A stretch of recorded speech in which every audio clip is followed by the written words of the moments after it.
Good evening students. आज की class में हम पढ़ेंगे एमनियोटिक फ्लूइड। तो एमनियोटिक फ्लूइड का सबसे फर्स्ट थिंग होता है एमनियोटिक फ्लूइड का फॉर्मेशन कब होता है। एमनियोटिक फ्लूइड का फॉर्मेशन ओव्यूलेटरी डे के 12वें दिन में होता है। ओव्यूलेशन के 12वें दिन में इसका फॉर्मेशन होता है। इनिशियली जो इसका फॉर्मेशन है ना वो मैटरनल के साइड से होता है। ठीक है, इसका फॉर्मेशन इनिशियली मैटरनल साइड से होगा, पर 20 हफ्ते के बाद क्या होता है एमनियोटिक फ्लूइड का फॉर्मेशन कहाँ से होता है? फीटस, मतलब फीटस जो यूरिन पास करता है उससे एमनियोटिक फ्लूइड बनता है। Next we will talk about the compositions. Compositions amniotic fluid के कंपोजिशन में देखेंगे तो 98 to 99% क्या होता है? वाटर होता है और 1 to 2% इसमें सॉलिड होता है।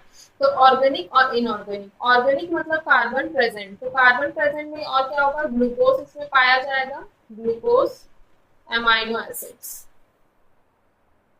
और इनऑर्गेनिक सब्सटेंस में अगर देखेंगे तो इसमें कार्बन जो होता है वो क्या होगा? एब्सेंट होता है। कार्बन जो रहेगा वो क्या रहेगा? एब्सेंट है। इसमें और इलेक्ट्रोलाइट्स पाई जाएगी, सोडियम, पोटेशियम, क्लोराइड, बाइकार्बोनेट। ठीक है, तो ये होता है composition of amniotic fluid. Next we will talk about pH of amniotic fluid. Amniotic fluid का पीएच क्या होता है? पीएच आप लोग को याद रखना है, पीएच इंपॉर्टेंट क्वेश्चन है। PH of amniotic fluid, pH होता है एमनियोटिक फ्लूइड का वो होता है अल्कलाइन। पीएच कैसा होता है एमनियोटिक फ्लूइड का? अल्कलाइन। पीएच का नेचर कैसा होता है? रिएक्शन, पीएच का रिएक्शन या फिर नेचर, रिएक्शन भी पूछ सकता है या फिर नेचर भी पूछ सकता है। तो हम लोग को क्या आंसर करना है? अल्कलाइन। नेक्स्ट बात करते हैं हम लोग कलर ऑफ एमनियोटिक फ्लूइड।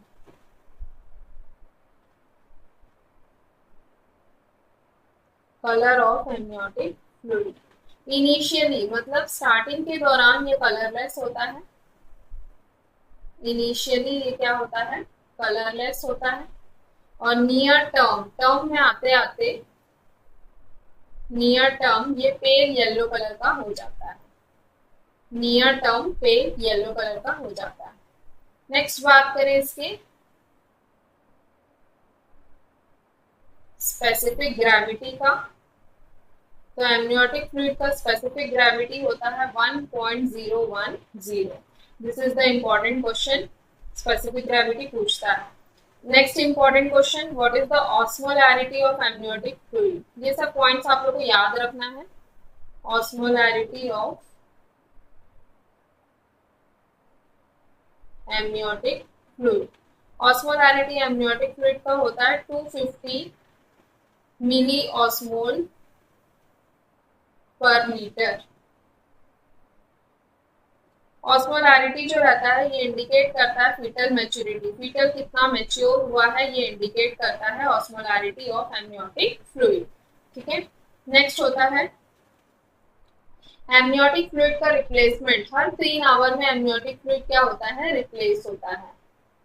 जितना बच्चा यूरिन आउटपुट करेगा फिर से वो यूरिन आउटपुट फिर से डिस्चार्ज होकर रिप्लेसमेंट इसका देता है। रिप्लेसमेंट ऑफ एमनियोटिक फ्लूइड, हर 3 घंटे में वो स्वैलोइंग करता है, अपना एमनियोटिक फ्लूइड को इनटेक लेता है और उतना यूरिन आउटपुट करता है। तो हर 3 घंटे में इसका रिप्लेसमेंट होता है एमनियोटिक फ्लूइड का। Replacement of amniotic fluid that is 3 hours. Next बात करते हैं amount of amniotic fluid. Amount that is the important question. amount of amniotic fluid, amount is it is the important question, important part।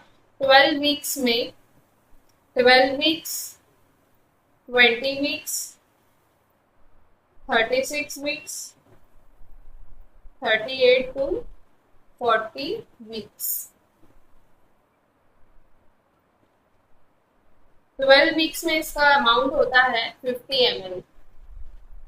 12 weeks में कितना होता है? 50 ml। 20 weeks में कितना होता है? 400 ml। सबसे पीक में कब होता है? 36 वीक में, दैट इज 1000 ml सबसे हाईएस्ट। और पीक में होता है कब? 36 वीक्स में। 38 to 40 वीक्स में कितना होता है? 600 to 800 ml। 600 to 800 ml। Next बात करते हैं मैटरनल ट्रांसलिटेशन। मैटरनल ट्रांसलिटेशन क्या होता है?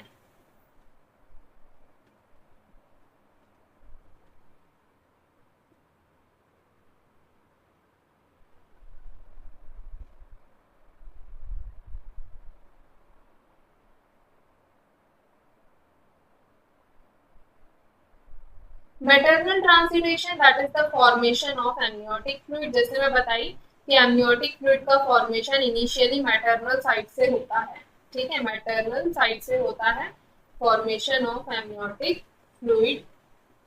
तो एडिमा, एडिमा कैसे कॉज करता है? एडिमा जो होता है, oedema that is the collection of fluid, swelling हो सकती है। लोकलाइज एडिमा जब होगा तो एंकल एडिमा देखने को मिलता है प्रेगनेंसी में। अगर जनरलाइज एडिमा होगा तो पूरे बॉडी में स्वेलिंग देखने को मिलती है। तो एडिमा, दो टाइप का एडिमा इसमें से देखने को मिल सकता है। एडिमा क्या होता है? What is oedema? Oedema it is the collection of fluid, collection of fluid, collection of fluid तो स्वेलिंग होगी। स्वेलिंग जो होगी वो दो टाइप का स्वेलिंग देखने को मिल सकता है। एक होगा लोकलाइज स्वेलिंग और एक होगा जनरलाइज्ड स्वेलिंग। जो लोकलाइज स्वेलिंग होता है ना, लोकलाइज एडिमा जिसको बोलते हैं, ये स्वेलिंग लोकल पार्ट में होता है। जैसे कि एंकल एडिमा, लोकल पार्ट में जो स्वेलिंग देखने को मिलता है, ankle oedema in pregnancy mostly देखने को मिलता है। जनरलाइज्ड एडिमा को ही हम लोग एनासार का भी बोलते हैं। एनासार का कहाँ देखने को मिलता है? नेफ्रोटिक सिंड्रोम में, ठीक है, एनासार का या फिर ड्रॉप्सी भी बोलते हैं। जनरलाइज मतलब whole body swelling, whole body swelling किसमें देखने को मिलता है? मोस्टली नेफ्रोटिक सिंड्रोम में देखने को मिलता है, ठीक है। एक होता है एलिफेंटाइसिस या फिर फाइलेरियासिस भी बोलते हैं। ऑप्शनल में आप नोट डाल के लिख लीजिए, स्पेलिंग का आया है तो मैं बता देती हूँ। एलिफेंटाइटिस मतलब हाथी जैसे पैर हो जाते, इतना ज्यादा स्वेलिंग हो जाता है, इसी को हम लोग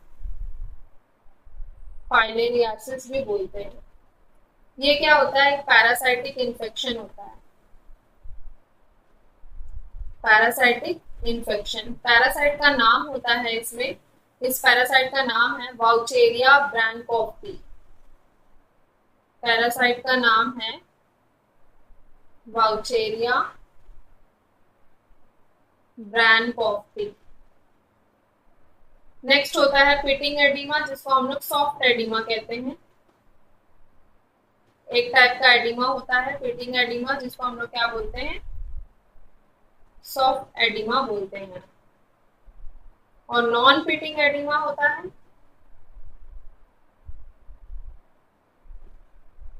नॉन पिटिंग एडिमा, जिसको हम लोग हार्ड एडिमा बोलते हैं। नॉन पिटिंग एडिमा को क्या बोलते हैं? हार्ड एडिमा, जिसको हम लोग बोल सकते हैं लाइको एडिमा।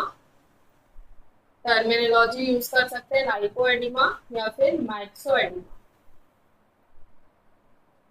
इसको हम लोग बोलते हैं नॉन फिटिंग एडिमा, हार्ड होता है, ठीक है।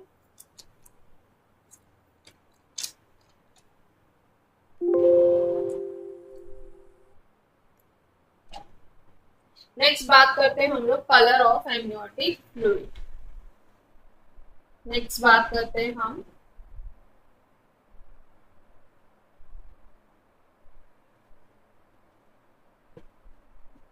Colour of amniotic fluid. Amniotic fluid का कलर नॉर्मली तो मैंने बताया था क्या, इनिशियली वो होगा कलरलेस और नियर टर्म में क्या होता जाएगा? पेल येलो कलर का एमनियोटिक फ्लूइड हो जाता है। तो एबनॉर्मेलिटी की बात कर लेते हैं। सबसे फर्स्ट जो रहता है that is greenish amniotic fluid. ये इंपॉर्टेंट पार्ट है, इसमें से क्वेश्चंस पूछे जाते हैं।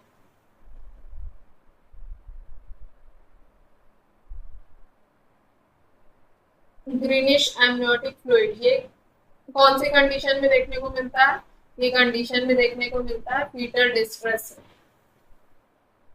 ग्रीनिश एमनियोटिक फ्लूइड किसमें देखने को मिलता है? फीटल डिस्ट्रेस में। ये क्यों होता है?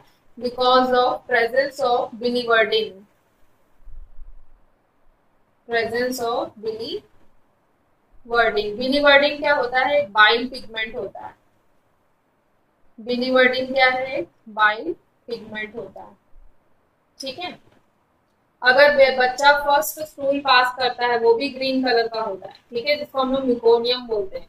म्यूकोनियम कब पास करना होता है? After 24 to 48 hours after delivery meconium pass करता है। अगर बच्चा म्यूकोनियम पास नहीं करता है तो कौन सी डिजीज होती है? मेगा कोलोन या हिस्प्रंग डिजीज बोलते हैं, जिसमें सिग्मोइड कोलोन का साइज बढ़ जाता है, जिसमें कौन सी सेल एब्सेंस होती है, गैंग्लियोनिक सेल एब्सेंस होती है। ठीक है, तो ग्रीनिश कलर का मिकोनियम स्टेन एमनियोटिक फ्लूइड भी देखने को मिल सकता है, जो ओपियम वर्ड से डिस्क्राइब हुआ है। ठीक है, तो उसमें लिख लीजिए आप लोग, इसमें नोट डाल के, greenish amniotic fluid fetal distress, first stool बच्चा पास करता है,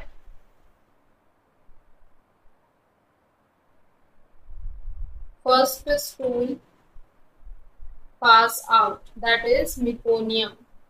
जो बच्चा पहला स्टूल पास करता है मिकोनियम, वो भी कैसा होता है, वो भी कौन से कलर का होता है, ग्रीन कलर का होता है। ठीक है, ये मिकोनियम कब पास करना चाहिए बच्चे को, after 12 to 48, sorry after 24, after 24 to 48 hours after delivery. Delivery के 24 से 48 आवर्स में बच्चा अगर स्टूल पास कर दिया, फर्स्ट स्टूल पास करता है, इसको हम लोग क्या बोलते हैं, मिकोनियम बोलते हैं। अगर बच्चा स्टूल पास नहीं किया, 48 आवर्स तक अगर बच्चा स्टूल पास नहीं करता है, if baby doesn't pass stool after 48 hours, अगर 48 आवर्स में बच्चा स्टूल पास नहीं किया है, तब हम लोग इसको कौन सी डिजीज बोलते हैं, तब हम लोग इसको बोलते हैं मेगाकोलोन। मेगाकोलोन, मेगाकोलोन या फिर और कौन सी डिजीज बोल सकते हैं, इसी को हम लोग बोलते हैं हिशप्रंग डिजीज। हिशप्रंग डिजीज में क्या होता है, सिग्मोइड कोलोन का साइज इसमें बढ़ जाता है, size of sigmoid colon increase, size of sigmoid colon increase, जिसमें गैंग्लियोनिक सेल का एब्सेंस देखने को मिलता है। गैंग्लियोनिक सेल इसमें क्या होती है, एब्सेंट होती है। अब what is ganglionic cells, ganglionic cells क्या करती है, हेल्प करती है कि फीकल मटेरियल इजीली फॉरवर्ड आगे की ओर जाए, जो भी फीकल मटेरियल है। तो गैंग्लियोनिक सेल क्या करती है, what is ganglionic cells, helps in forward passage of fecal material, forward passage of fecal material, जिसको हम लोग गैंग्लियोनिक सेल, वो सेल ही एब्सेंस होता है, तो फीकल मटेरियल पास नहीं हो पाएगा, और डिजीज कौन सी हो सकती है, मेगाकोलोन हो सकता है। ठीक है, तो ये होता है first amniotic abnormal appearance, that is greenish amniotic fluid. Next we will talk about second, that is golden color. Golden colour का एमनियोटिक फ्लूइड है तो क्या होगा, RH incompatibility,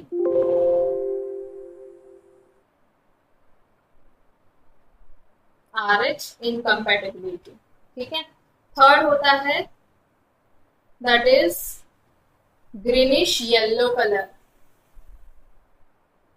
greenish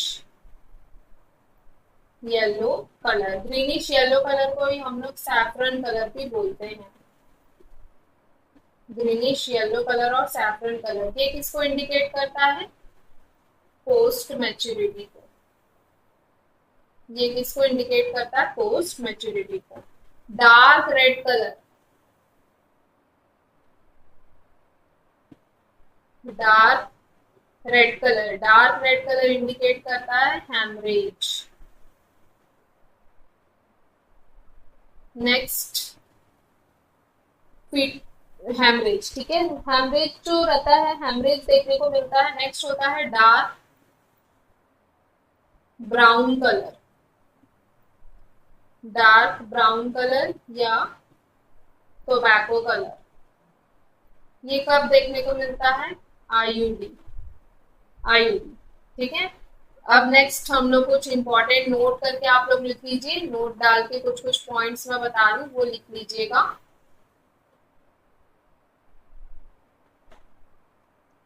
first point लिख लीजिए, fetus kidney begins to form urine, कब fetal kidney कब fetal kidney urine का फॉर्मेशन करती है? Fetal kidney begins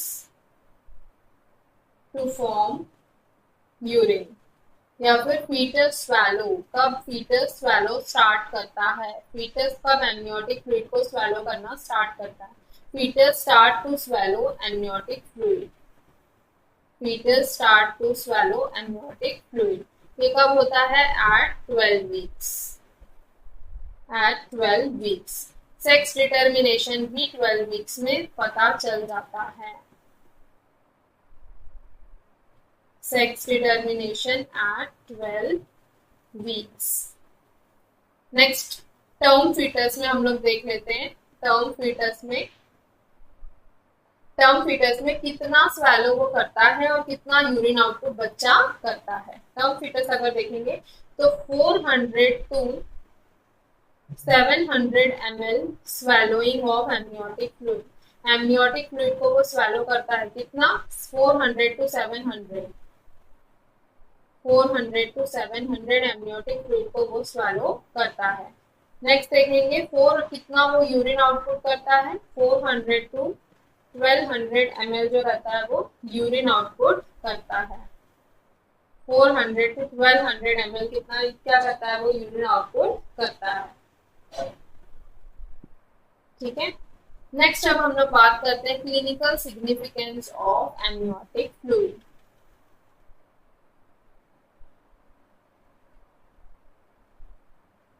clinical significance of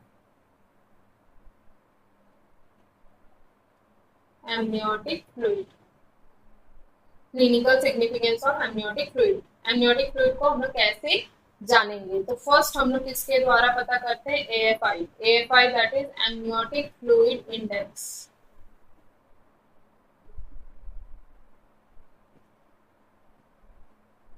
amniotic fluid index test. तो प्रेगनेंसी के एब्डोमेन को, मतलब एमनियोटिक फ्लूइड इंडेक्स हम लोग कैसे चेक करते हैं? एब्डोमेन है ये, इसको हम लोग 4 क्वाड्रेंट में डिवाइड कर देंगे, डिवाइडेड इनटू 4 क्वाड्रेंट, और 4 क्वाड्रेंट में डिवाइड होने के बाद यूएसजी मेजरमेंट करते हैं। USG measurement, this is the umbilicus,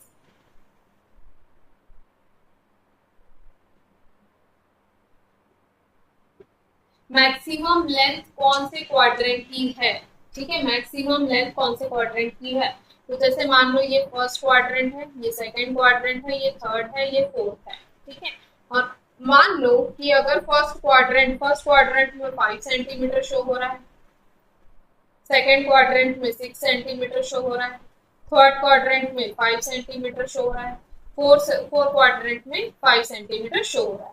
तो इसका नॉर्मल AFI अगर बोलेंगे, अगर हम लोग को नॉर्मल AFI देखना है, नॉर्मल एमनियोटिक फ्लूइड इंडेक्स, तो वो 5 to 25 सेंटीमीटर होता है। 5 to 25, चारों क्वाड्रेंट को मिला के 5 to 25 नॉर्मल होता है। ठीक है, sum of all quadrants, sum of all 4 quadrants, चारों को हम लोग मिलाते हैं, कंपेयर करते हैं नॉर्मल वैल्यू से। ठीक है, अगर AFI, अगर आप नॉर्मल वैल्यू से यूएसजी की गाइडेंस से आपने देख लिया, चेक कर लिया, अगर नॉर्मल AFI इस बीच में आ रहा है दैट इज द नॉर्मल। अगर आपको AFI लेस देन 5 सेंटीमीटर है, तब हम लोग उसको कौन सा टर्म बोलेंगे? ओलिगोहाइड्रोमियास। अगर लेस देन 5 सेंटीमीटर है तो उसको हम लोग क्या बोलेंगे? ओलिगोहाइड्रोमियास। अगर AFI 5 to 25 सेंटीमीटर है, तब उसको हम लोग क्या बोलेंगे? नॉर्मल एमनियोटिक फ्लूइड है। अगर AFI ज्यादा है, अगर AFI क्या है? 25 सेंटीमीटर से ज्यादा है, तब उसको हम लोग क्या बोलेंगे? पॉलीहाइड्रोमियास।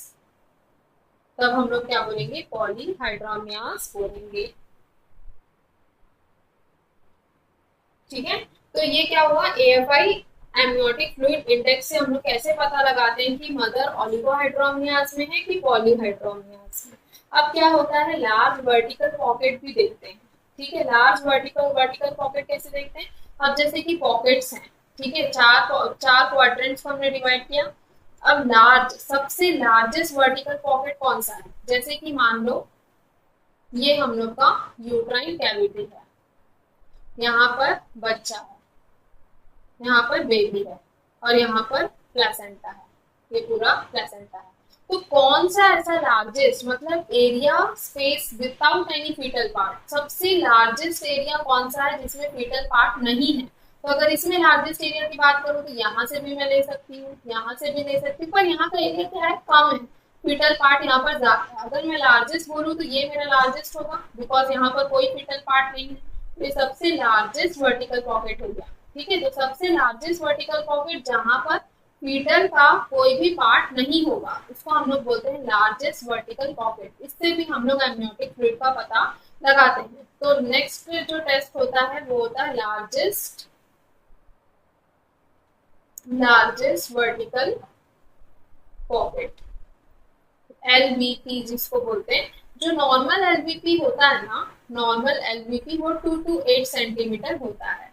जैसे उसमें नॉर्मल AFI 5 to 25 सेंटीमीटर था, वैसे इसमें नॉर्मल एलवीपी जो रहेगा ना वो क्या होगा, 2 to 8 सेंटीमीटर इसका रहेगा। ये क्या होता है, एरिया या फिर स्पेस विदाउट एनी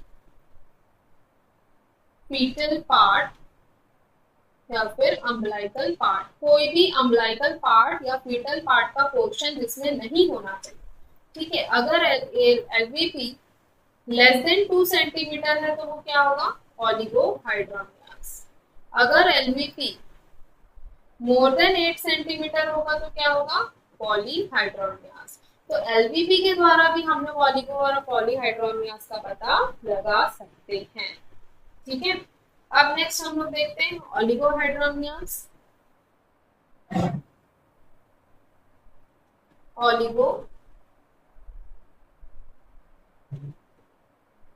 ओलिगोहाइड्रोमियास कब होगा, जब amniotic fluid, overall amniotic fluid less than 200 ml होगा। AFI कितने से कम होगा, लेस देन 5 सेंटीमीटर से। एलवीपी कितने से कम होगा, लेस देन 2 सेंटीमीटर। ये तीनों क्राइटेरिया फुलफिल होगा तो उसको हम लोग क्या बोलेंगे, ओलिगोहाइड्रोमियास बोलेंगे। ओलिगोहाइड्रोमियास में हम मदर को क्या बोलेंगे, फ्लूइड को बढ़ाने बोलेंगे कि कम करने बोलेंगे, बढ़ाने बोलेंगे। इंक्रीज फ्लूइड इनटेक,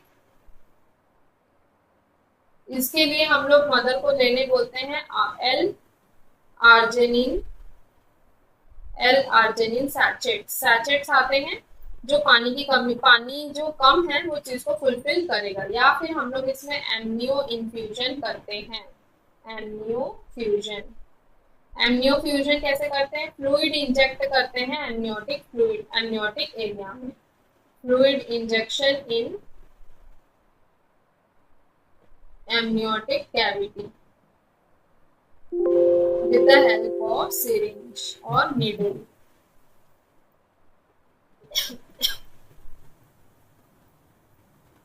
सिरिंज और नीडल। ठीक है, तो इसमें हम लोग कौन सा NS और RL मोस्टली यूज करते हैं। ठीक है, तो this is oligohydramnios. Next is पॉलीहाइड्रोमियास।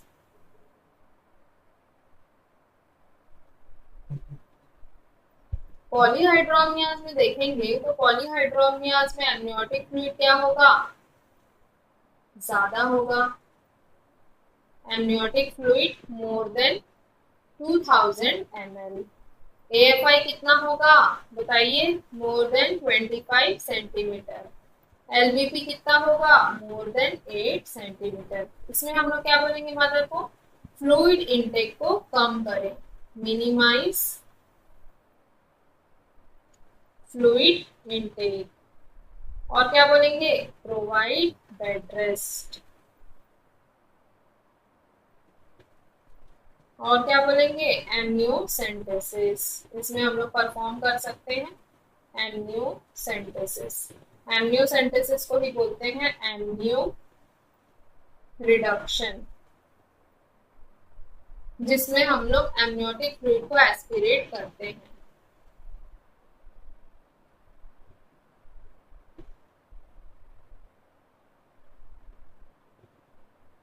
Amniotic fluid.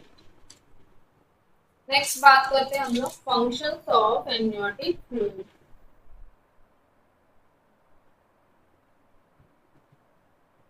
Amniotic fluid का फंक्शंस क्या है? सबसे पहला क्या करेगा ये? Provide protection. प्रोटेक्शन प्रोवाइड करता है किसको? ग्रोइंग फीटस को।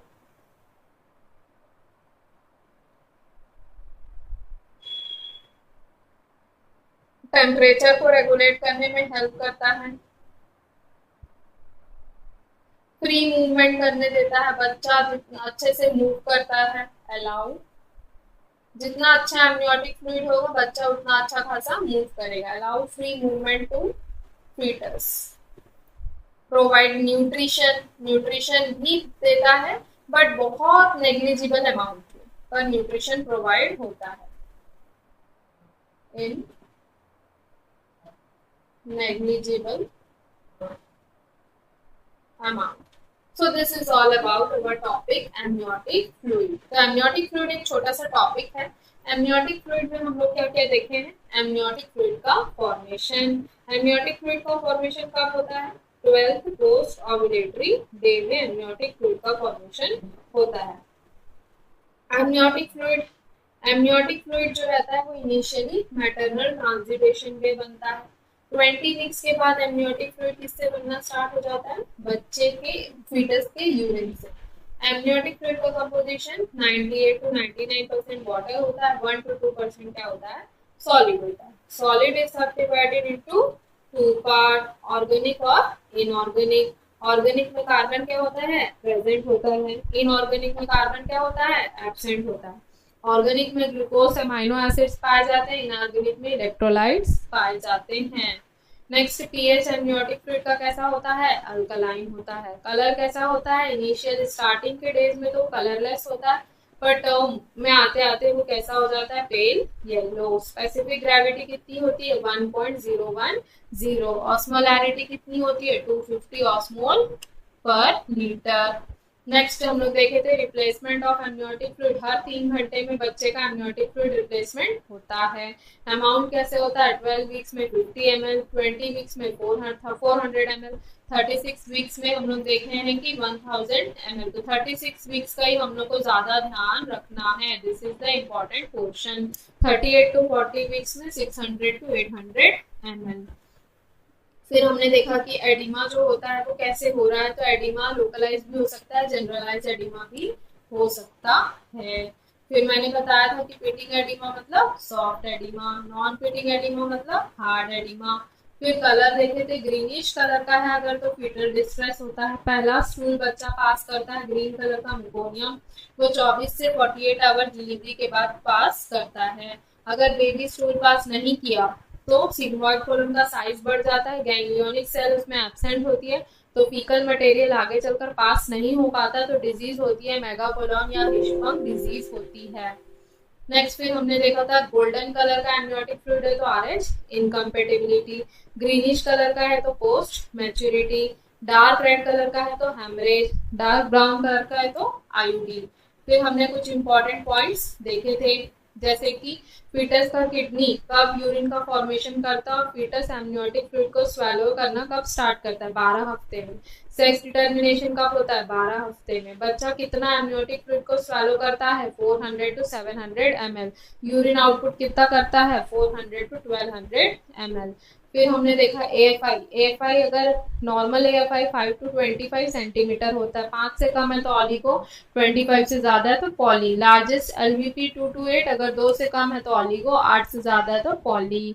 ऑलिगोहाइड्रोमनियाज में मदर को क्या देना है? फ्लूइड इनटेक बढ़ाना है, एमनियो इन्फ्यूजन करना है। पॉली में बेड रेस्ट देना और एमनियोसेंटेसिस परफॉर्म करना है। एंड लास्ट हमने देखा functions of amniotic fluid. I hope मेरी क्लास आप लोग को समझ में आई होगी।